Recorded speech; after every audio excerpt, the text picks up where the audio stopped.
Now, digital transformation has been a key highlight of this election, not only in the outreach campaign before Election Day, but also in the vote counting process.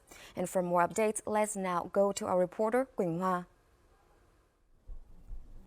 Well, the voting process has now been underway for several hours, and here at the National Assembly's Digital Operations Center, we can see a broader digital picture of the voting progress nationwide.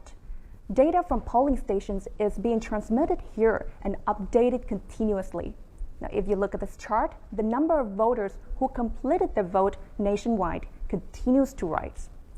And if we take a closer look at one locality, by clicking on a specific area, we can see its turnout rate in color. Orange means 50 to 70%, and yellow means 70 to 95%. Meanwhile, green marks the places where the casting is finished. In the coming hours, these colors are expected to shift toward green as voters finish casting their ballots. Now, back to the studio.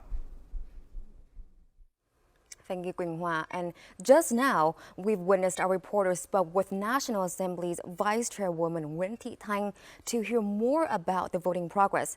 Let's have a listen. Đến thời điểm này đã có trên 20 tỉnh.